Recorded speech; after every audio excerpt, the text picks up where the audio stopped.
6. Apologetics and self-consciousness. Quote, Apologetics is the vindication of the Christian philosophy of life against the various forms of the non-Christian philosophy of life. End quote. In the Princeton tradition, apologetics was called upon to establish the truth of Christianity as against the claims of unbelief. Abraham Kuyper, however, challenged this traditional approach as faulty Calvinism in that it assumes that the natural man has the ability to reason his way to salvation and that the presuppositions of the natural man can lead to God. Van Til's developments of this Amsterdam tradition is regarded by many as his greatest contribution to the Reformed faith. This involves the presupposition of the whole of Scripture and the Christian faith as true. Instead of trying to prove the truth of Christianity to the unregenerate, it assumes its truth at the outset and then challenges the natural man by demonstrating that on his presuppositions, nothing is true, nothing can be accounted for, and his own thinking is invalid. Van Til thus consistently demonstrates that the natural man dares not be true to his own thinking, but must use Christian presuppositions much of the time in order to make science, philosophy, and thought possible. He demonstrates that the scholastic and Arminian are inconsistent thinkers and either unwilling to follow Christian faith consistently or ignorant of the nature of their logic. Van Til's apologetics can be clearly seen in the defense of the faith and the New Modernism. In the latter work, we have a thorough analysis of the theology of Barth and Brunner, demonstrating that their attempt to overcome their presuppositions and consciousness theology and reach an absolutely other God is no more than a skyrocket attempt, beginning and ending on earth, even as their God begins and ends in the human consciousness and is more subjective than subjectivism. In the former, the presuppositions of Cecil de Boer, Jesse de Boer, Orlebeke, Van Halsema, Dan and Masselink are shown to be inconsistent with their proposed Reformed faith.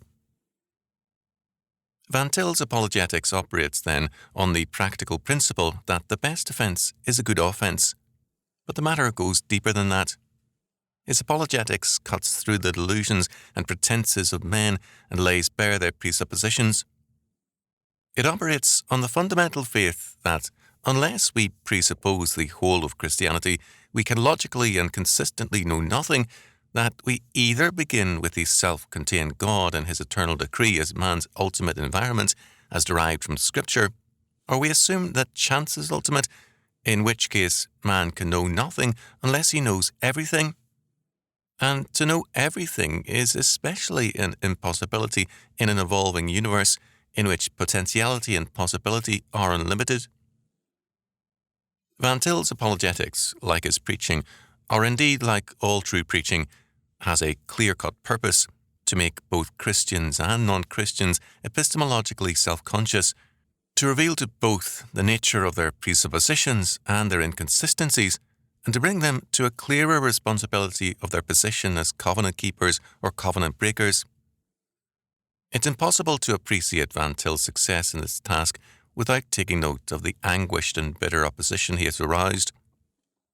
Self-consciousness is a painful business for man who, age after age, has sought to lull himself to sleep with the opium of religion, economics, politics and business, and sought frantic flight into 101 activities and refuges. Man resents his self-consciousness because fundamental to it is an inescapable God-consciousness which he seeks to suppress. He seeks to establish himself as autonomous, but not only all creation, but every fibre of his being, an instant of self-consciousness, thunders out his irrepressible God-consciousness. He builds up an elaborate system of pretense, hoping that if he pretend long enough that God does not exist, he will disappear. The inconsistent Christian tries to satisfy both God and man, hoping to escape the tension of decision or the conflict of enlistment by satisfying both God and the natural man. But Van Til's methodology militates against all this. It requires an examination of presuppositions and a consistency in terms of them. It calls on men to be epistemologically self-conscious. Thus, Fundamental to Van Til's Apologetics is the principle that for man, self-consciousness presupposes God-consciousness. Calvin speaks of this as man's inescapable sense of deity. The doctrine of creation, and especially creation in the image of God, makes this God-consciousness an inescapable fact. But not only is man a creature, he is also created as a historical being, which involves the conception of the covenant. He has a historical, quote, responsibility and task of reinterpreting the counsel of God as expressed in creation to himself individually and collectively. Man's creature consciousness may therefore be more particularly signalized as covenant consciousness, end quote.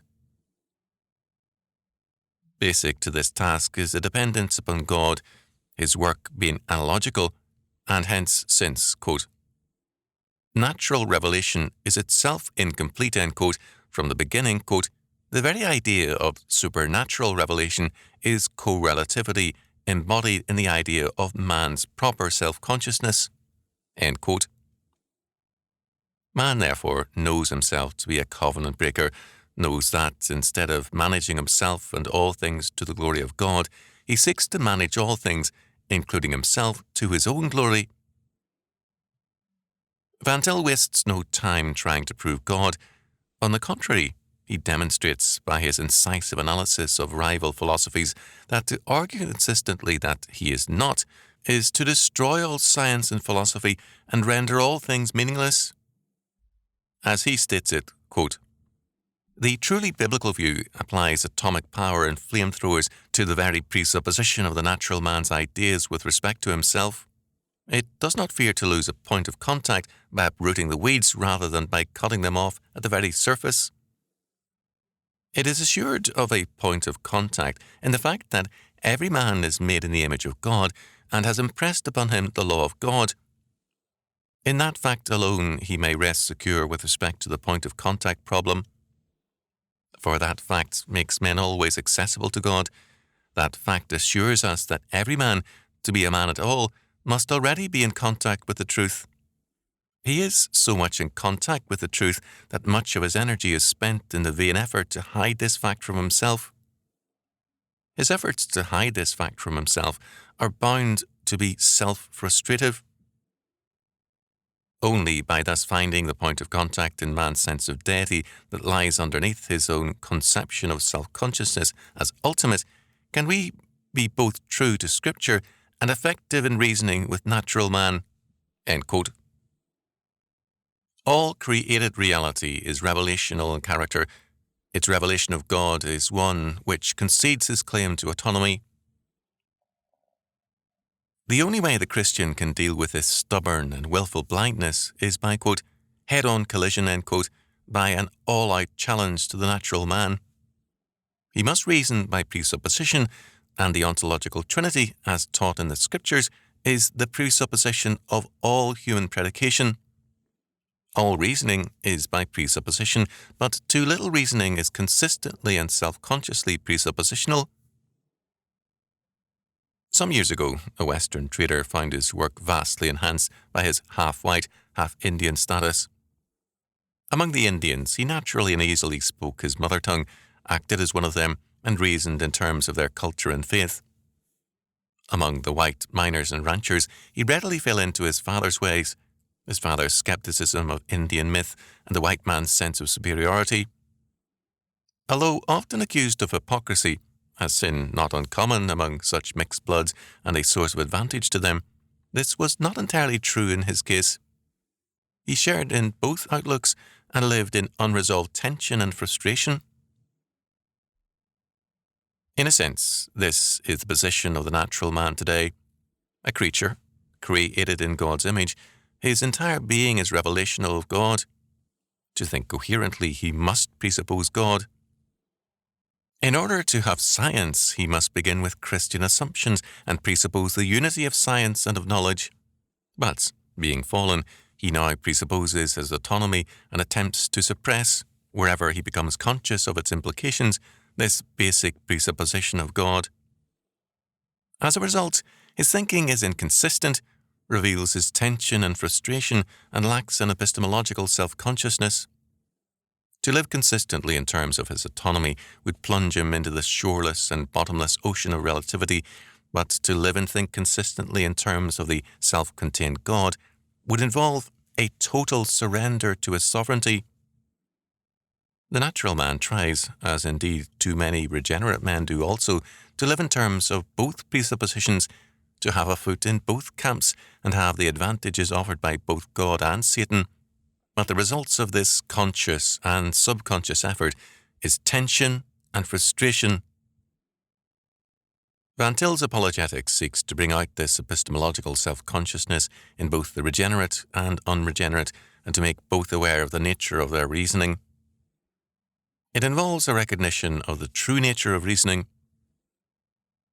As Van Til observes, quote, "To admit one's own presuppositions and to point out the presuppositions of others is therefore to maintain that all reasoning is, in the nature of the case, circular reasoning.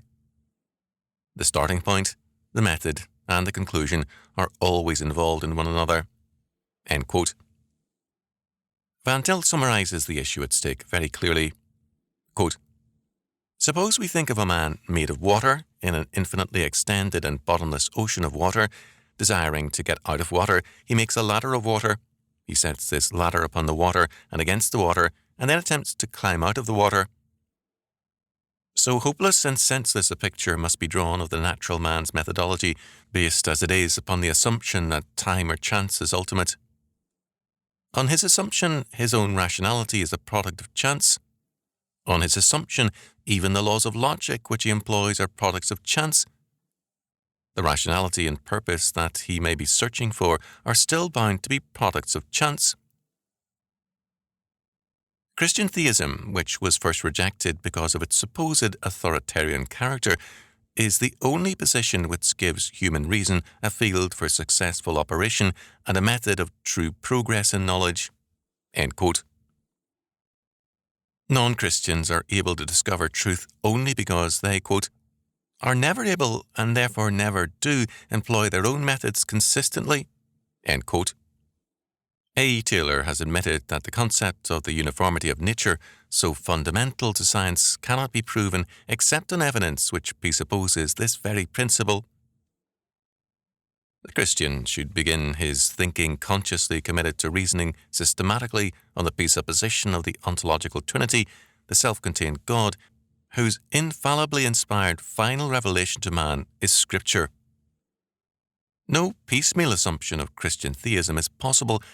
The whole must be presupposed, and the whole must be shown to be the only presupposition which makes for rationality and gives the possibility of consistent knowledge.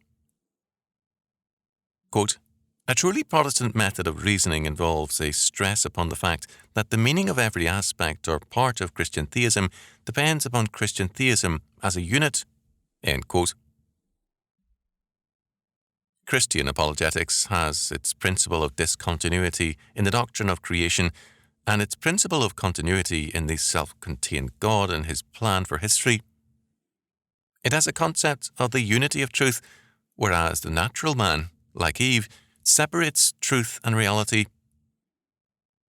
Eve, in succumbing to Satan's temptation, succumbed to the opinion, quote, "that no assertion in terms of a rational scheme could predict the course of movement of time-controlled reality." Reality, Satan practically urged upon man, was to be conceived of as something that is not under rational control. Every non-Christian philosophy makes the assumption made by Adam and Eve and is therefore irrationalistic. End quote. The result is that non-Christian methodology is atomistic and conceives of a system only as a limiting notion and an ideal, not as a reality. The natural man knows what he knows on the basis of principles to which he denies all validity and reality, while professing principles on the basis of which he can know nothing. His is indeed a St. Vitus dance in no man's land. As a result, he denies any authority except that which is agreeable to his presupposition of autonomy. His concept of authority is therefore basically the idea of the expert, adhered to in various forms. In virtually denying God's eternal decree as being man's ultimate environment, the natural man destroys himself in that he makes chance ultimate. Quote, chance is simply the metaphysical correlative of the idea of the autonomous man. End quote. When man seeks to dethrone God, he dethrones himself as vicegerent. When man doubts the counsel of God, he destroys the foundation of his own reasoning. When man questions God's predestination, he denies the ground of his freedom. But the natural man takes the deadly course. Quote, the autonomous man will not allow that reality is already structural in nature by virtue of the structural activity of God's eternal plan. But if reality is non-structural in nature, then man is the one for who the first time, and therefore in an absolutely original fashion, is supposed to bring structure into reality. But such a structure can be only, quote, for him, end quote, for, in the nature of the case, man cannot himself, as a finite and therefore temporarily conditioned being, control the whole of reality. But all this amounts only to saying that modern philosophy is quite consistent with its own principles when it contends that in all that man knows, he gives as well as takes. It is merely the non-rational that is given to him. He himself rationalizes it for the first time. And so that which appears to him as rationally related reality is so related primarily because he himself has rationalized it. End quote. The purpose, then, of Van Til's apologetics and preaching, as it should be of all truly Christian thought, is to bring about this epistemological self-consciousness in men, to recall the regenerate to their presuppositions, and to force the natural man to recognize the meaning of his position, to tear, quote, the mask off the sinner's face, end quote, and compel him, quote, to look at himself and the world for what they really are, end quote. Men dislike this epistemological self-consciousness.